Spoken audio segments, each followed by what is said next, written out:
படைப்பாளிகள் கரங்களை திருப்பி சினிமா வரணும். எங்களுடைய தனித்தனி படைப்பாளிகள் எடுத்த சினிமா எங்களுக்கு மீண்டும் வேணும். உங்க 200 கோடி 300 கோடி குப்பைகளை தயவு செஞ்சு எங்கேயாவது எடுத்து போடுங்க. நல்ல நல்ல கலைஞர்களை கலைகளை கொண்டாடுவதற்கு எங்கள் பத்திரிகையாளர்கள் இருக்கிறார்கள், மக்கள் இருக்கிறார்கள். இடையில பூந்துட்டு நீங்க பண்ற அட்டகாசம் தாங்க முடியல. ஒரு இடத்துலையும் நீங்கள் கொடுக்கக்கூடிய சிக்கல்கள் வந்து சினிமாவை சீரழித்துக் கொண்டிருக்கிறது. படம் எடுத்தா ட்ரக்ஸ் அட்டி தட்டி வெட்டி இதே நீங்க படமா காமிச்சீங்கன்னா மக்களுக்கு என்ன சொல்றீங்க? முத்து ஆள வந்தான்னு 10 வருஷம் அவங்க என்ன சம்பாரிச்சாங்கல்ல, திருப்பி அதை வேற கொண்டு வரீங்க. நீங்க இருக்கிறவங்களுக்கே தேட்டர் கிடைக்க மாட்டேங்குது. இருக்கிற படத்தை ரிலீஸ் பண்றதுக்கு ப்ரொடியூசர் சாவுறான். இவங்க உட்காந்துட்டு எங்கெங்கயோ அவங்க 10 வருஷம் சம்பாரிச்சதெல்லாம் குப்பையை போட்டு நோண்டி திருப்பி எடுத்து நீங்க தான் சம்பாரிச்சிட்டீங்கல்ல. ஒரு இன்ஸ்டால 2 நிமிஷம் ஆடுற பொண்ணு 50,000 கேக்குது. ஒரு பொண்ணு கேரளால ஆடுது 2 lakhs சார் அப்படின்னு. எதுக்குமா அப்படின்னு 30 seconds சார். எம்மா 30 நொடி நீ ஆடுறதுக்கு 2 லட்சமாம்மா. எங்க திரும்பினாலும் நம்மளால முடியாதுங்க. அது நம்ம அமலா சாஜி தான், வேற யாரு? ஃபிளைட்லாம் போட்டு தெரியாம வேற கேட்டுச்சு. ஏமா நானே ஃபிளைட்ல போலாமா, எங்கம்மா ஃபிளைட்ல போட்டு கூட்டு போனோன்னு தலை சுத்திருச்சு எனக்கு. இல்ல பஸ் காதல உள்ள சரியா. சாலக்கிராம சிலைகளை தரிசித்தால் சகல சௌபாகியங்களும் பெற்று ஜென்ம சாபல்யமும் அடைந்து முக்தியும் பெறலாம். வைகுண்ட ஏகாதசி என்று சாலக்கிராம தரிசனம் செய்வது கோடி புண்ணியம். கிரி நிறுவனம் தனது பள்ளிக்கரணை ஹிந்து வணிக வளாகத்தில் அரிய வகை சாலக்கிராமங்களான சுதர்சன, கூர்ம, லக்ஷ்மி நாராயண சாலக்கிராம திருமேனிகளை ஒரே இடத்தில் தரிசிப்பதற்கு ஏற்பாடு செய்துள்ளது. அனைவரையும் அன்புடன் அழைக்கிறோம். பெரும் புள்ளிகள் எல்லாம் வரலன்னு பரவாயில்ல, சிறு சிறு புள்ளிகள் சேர்ந்து தானே ஒரு நாள் பெரும் புள்ளி ஆகும்.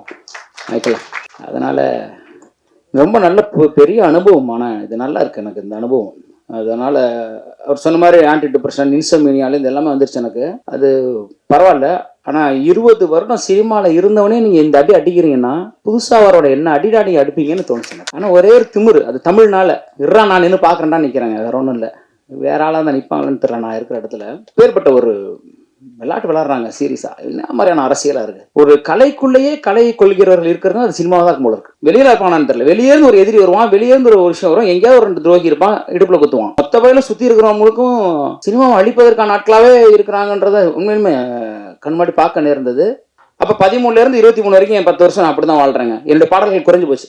நீங்க பாத்தீங்கன்னா தெரியும். 2003 2013 வரைக்கும் தட்டி தூக்கி இருப்பேன், அவ்வளவு பாடல்கள். அப்புறம் 13ல இருந்து 23 வரைக்கும் பாத்தீங்கன்னா எழுதிட்டு தான் இருக்கேன். இப்போ வரைக்கும் எழுதிட்டு தான் இருக்கேன். இருந்தாலும் பார்த்தீங்கன்னா கொஞ்சம் கம்மியாக இருக்கும். ஏன்னா நான் சம்பாரிச்சு இன்னொரு கார் வாங்கலாம், இன்னொரு வீடு வாங்கலாம். அதனால என்ன பண்ண போகிறோம்? போகும்போது ஒன்றும் கிடையாது. ஒரு 10 பேருக்கு அறிவை கொடுத்து செல்வது, அறிவு தானம் தான் எங்கள் குலத்தில் மிக சிறந்தது. சாப்பாடு போட்டு அடுத்ததில் பசிக்கும், ஆனால் அறிவை கொடுத்துட்டானா அவன் காலத்துக்கு நிலைச்சு நிற்பான். அப்புறம் நான் படித்தேன் தமிழ்னு மேடை பேசிக்கிட்டு வளர்த்துக்கிட்டு கட்சி வளர்த்துக்கிட்டு இருக்கிறதுக்கு அதுக்கு நான் சொல்லிக் கொடுக்குறதா உண்மை. தமிழுக்கு நான் திருப்பி என்ன செய்கிறேன்னு ஒன்று இருக்குல்ல. என் மொழி எனக்கு உணவிட்டு இருக்கிறது, என் மொழி எனக்கு கலை கற்பித்திருக்கிறது, என் மொழி என்னை வாழ்வித்திருக்கிறது. அந்த மொழிக்கு நான் என்ன செஞ்சேன்றதான் அப்பதான் கலைஞன்னு சொல்லிக்கிறது எனக்கு தகுதி இருக்கு. சேகுவேராவுக்கும் பிடல் காஸ்ட்ரோவுக்கும் அமெரிக்க ஏகாதிபத்தியத்துல தான் பிரச்சனை வந்தது. சேகுவேராவும் பிடல் காஸ்ட்ரோவும் பிரச்சனை இருந்தா என்ன பண்றது? இங்க அப்படிதான் இருக்கு இல்லையா? அமெரிக்க ஏகாதிபத்தியம் இருந்துச்சு, தைரியமா எதிர்த்தாங்க. அதுக்கு ஒரு காரணம் இருந்து வெளியேந்து ஒருத்தன் உள்ள வந்தான். உள்ள திருமாலே பாடலாசிரியர் தானே நீங்க நடிக்கிறீங்களா? ஆரம்பிக்கிறது வன்மம். நீங்க ஏன் டைரக்டர் ஆறீங்க? நான் என்ன வேணும் எனக்கு தோணுகிறது, எனக்கு ஒரு விஷயம் இருக்கு, என் சுதந்திரத்தை பறிப்பதற்கு உனக்கு என்னடா பிரச்சனைன்ற அளவுக்கு நீ பண்ணக்கூடாது. சீரியஸா என்ன பண்ற? அப்ப எனக்கு 2 மடங்கு போறது. தமிழ் படிச்சதுக்கு அப்புறம் அந்த தன்மானமும் சுயமும் பாரதியை படித்தது இல்லைன்னா அப்புறம் என்ன அர்த்தம் இருக்கு? அப்பதான் 2 மடங்கு கோவம் நான் பாத்துக்கிறேன். அந்த உச்சம் அந்த கோவத்துலதான், இந்த கோவம் தான் ஆரம்பம். என்ன கேட்டீங்கன்னா இந்த சினிமா மீது உள்ள கோவம்னே நான் சொல்றேன். இந்த இடத்துல அவ்வளவு சிக்கல்கள் அதை எடுத்து செல்வதற்கு இருந்தது. ஒரு பொறுப்பு ஒரு திரைக்கலைஞன் வந்து எல்லா மேடையிலும் ஏன் கலைஞர்கள் அழுகிறார்கள்னு நம்ம யோசிச்சு பார்க்க வேண்டியிருக்குங்க. ரொம்ப கஷ்டமா இருக்கு. எல்லா மேடையிலும் யார் வந்தாலும் முதல்ல யார் அழுறா பாருங்களேன். நடிகர்கள் அழுறது இல்லை. எல்லா இயக்குனரும் இங்க மைக்க பிடிச்ச உடனே அழுறான். அது விஜயகுமார் ஆகட்டும், இப்ப ஃபைட் கிளப் விஜயகுமார் நீங்க எடுத்து பாருங்க. முதல்ல மைக்க பிடிச்ச மனோஜ்குமார், யாரா இருந்தாலும் மைக்க பிடிச்சுன்னு அழுறாங்கன்னா ஒரு கலைஞனை அலை வைக்கக்கூடிய இடம் எப்படிங்க நல்லா இருக்கும்? ஒரு கலைஞனுக்கான வாய்ப்பை நம்ம தர வேணுமா? சினிமால ஒரு கலைஞனை காயப்படுத்தலாமா? சினிமா கார்பரேட்காரர்கள் கையில போயிடுச்சு. ஒரு காலத்துல படைப்பாளிகள் கையில சினிமா இருந்தது. எனக்கு கேட்டு திரும்ப சினிமா பணக்காரர்கள் கையிலிருந்து மீண்டும் படைப்பாளிகள் கரங்கள் எனக்கு சினிமா வரணும் இருக்கு. ஒரு பாலுமேந்திரா ஊட்டியில போயிட்டு அசால்ட்டா படம் எடுத்து வந்துட்டார். ஏவிஎம் எல்லாம் கையை கட்டி நான் படம் பண்ணலன்றாரு. இப்ப படம் வேற மாதிரி இருக்குங்க, நான் பண்ணல. 300 கோடி 400 கோடிக்கு குப்பையா இருக்குது. சித்தா மாதிரி, அயோத்தி மாதிரி, அற்புத கிடா வந்து புலம்புறாரு. எறும்புன்னு ஒரு படம் வந்தது, யாருக்கும் தெரியாது. ஒரு ஆகச்சிறந்த கலையை மக்கள் ரசிக்க தயாரா இருக்காங்க, சத்தியமா ரசிக்க தயாரா இருக்காங்க. சில படங்கள் திரையரங்குகளை தோற்ற படங்கள் ஓடிட்டுல ஓடிட்டு இருக்கு. நீங்க பாத்தீங்கன்னா தெரியும், ஓ இந்த படம் வந்திருக்கா, நல்லா இருக்கு. அப்போ மக்கள்கிட்ட கொண்டு போய் சேர்க்கவே முடியல இந்த படத்தை.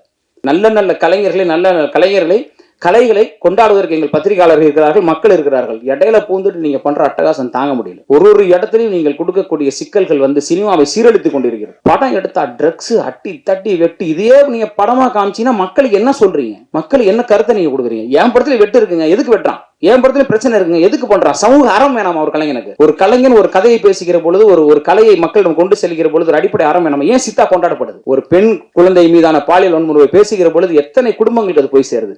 ஏன் அயோத்தி கொண்டாடப்பட்டுச்சு? எங்கிருந்தோ அந்த வடநாட்டு பெண்ணுக்கான ஒரு அன்பை எங்கிருந்தோ ஒருத்தன் செலுத்தினான்ற போது அந்த படம் எவ்வளவு பேருக்கு போய் சேருது? சினிமா சாதாரண கலை இல்லை, அது அற்புதமான ஒரு இடம். அதில் 1000 விஷயங்களை சொல்ற இடத்துல வந்துட்டு அவ்வளோ ஒரு அட்டகாசமான ஒரு விஷயமா, காசு மட்டும் இருந்தா போதும் என்ன வேணா பண்ணலான்னு படம் பண்றாங்க. ஒரு படம் 1500 தியேட்டர்ல அவங்க தான் வருவாங்க, அத்தனை ஷோவும் நீங்க தான் வருவீங்க, ஓடிட்டு இருக்க படத்தை தூக்கிடுவீங்க. புது படம் வர முடியாது. ஆரணம் தோற்றாலும் அதை எதிர்கொள்ள தயாராங்கன்னு நினைக்கிறேங்க. அந்த ஒன்றில் தான் நின்றுருக்கேங்க. சும்மா நாச்சுக்கு நான் அரணம் ஜெயிச்சிரும், அரணம் பயங்கரமா அப்படியே ஆயிடும்லாம் எனக்கு தெரியாது. ஏன்னா இந்த கும்பல்ல இதுக்கப்புறம் அட்லீஸ்ட் நான் படத்தை எடுத்து ரிலீஸ் பண்ற தில் எனக்கு இருக்குடான்றது அவ்வளவுதான். எனக்கு அதுக்கு தான் வந்து நிக்கிறேன், அவ்வளவுதான். எதிர்கொள்றதுக்கு தயாரா இருக்கேன். அதாவது உண்மையை சொல்ல போனா இந்த திமிங்கலங்களுக்கு மத்தியில் நான் தோல்வியை எதிர்கொள்வதற்கு தயாரா வந்து நிக்கிறேன், அவ்வளவுதான். அப்புறமா அடுத்து படம் பண்ணணும், அதுக்காக ஓடிலாம் பெற மாட்டேன். அதான் உண்மை. இப்போ படைப்பாளிகள் கரங்களை திருப்பி சினிமா வரணும். எங்களுடைய தனித்தனி படைப்பாளிகள் எடுத்த சினிமா எங்களுக்கு மீண்டும் வேணும். உங்க 200 கோடி 300 கோடி குப்பைகளை தயவு செஞ்சு எங்கேயாவது எடுத்து போடுங்க. அதோட கொடுமை உத்ராவர்கள் மீண்டும் பதிவு செய்றேன். வெளிப்படம் வந்தது கூட பரவாயில்லைங்க. முத்து ஆள வந்தான்னு 10 வருஷம் அவங்க தான் சம்பாரிச்சாங்கல்ல, திருப்பி அதை வேற கொண்டு வரீங்க. நீங்க இருக்கிறவங்களுக்கே தேட்டர் கிடைக்க மாட்டேங்குது, இருக்கிற படத்தை ரிலீஸ் பண்றதுக்கு ப்ரொடியூசர் சாவுறான். இவங்க உட்காந்துட்டு எங்கெங்கயோ அவங்க 10 வருஷம் சம்பாரிச்சதெல்லாம் குப்பையை போட்டு நோண்டி திருப்பி எடுத்து திருப்பி நீங்க தான் சம்பாரிச்சிட்டீங்கல்ல. இன்னைக்கு மட்டும் 3 தேட்டர் ஓடுதுங்களாங்க, திருப்பி அந்த தேட்டரை நீங்க படத்தை போட்டா எங்க யார்? நீங்க தான் சினிமாவை கொள்றீங்க. அப்புறம் நல்ல படம் வரல. மலையாளத்துல சினிமா சூப்பரா இருக்கு, தெலுங்குல சூப்பரா இருக்கு, அங்க அருமையான கதை பண்றாங்கன்னா நாங்க தான் கதை பண்றோமே, நீங்க பார்க்க விட மாட்டீங்களே. நீங்க திருப்பி வேற படங்களை 10 வருஷம் கழிச்ச படம் தேவையாங்க? நீங்க சொல்லுங்க. அவன் டிவில 100 தடவை பார்த்திருப்பாங்க மக்கள். அதை இன்னைக்கு போய் திரையரங்குக்கு போய் பாருங்க, வெளியே முழுக்க ஏதோ 10 வருஷம் பழைய படம் போஸ்ட் ஒட்டிச்சிருக்காங்க. இல்லைன்னா ஹிந்தி படம் இருக்கு. அக்வாமேனுக்கும் நமக்கு என்னங்க சம்மந்தம் இருக்கு? ஒரு இன்ஸ்டால 2 நிமிஷம் ஆடுற பொண்ணு 50,000 கேக்குது. ஹீரோயினுக்கே சம்பளம் கொடுக்க மாட்டாங்க, நீங்க என்ன 2 நிமிஷம் ஆடுறதுக்கு 50,000 கேக்குறீங்க? ஒரு பொண்ணு கேரளால ஆடுது 2 lakhs சார் அப்படின்னு. எதுக்குமா அப்படின்னு? 30 seconds சார்.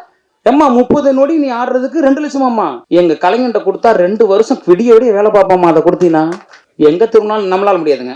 அது நம்ம அமலா சாஜி தான், வேற யாரு? ஃபிளைட்லாம் போட்டு தெரியும் வேற கேட்டுச்சு. ஏமா நானே ஃபிளைட்ல போலாமா? எங்கம்மா ஃபிளைட்ல போட்டு கூட்டு போனோன்னு தலை சுத்திருச்சு எனக்கு. இல்ல ஃபர்ஸ்ட் காதல உள்ள சரியா எங்க மேனேஜர்ட்ட பேசுறாங்க, பிஆர்ட்ட பேசுறாங்க. யோ என்னையா நினைச்சிட்டு இருக்கீங்க, என்னையா நடக்குதுங்க? இன்ஸ்டா மட்டும் ஒரு திறந்து வச்சுட்டு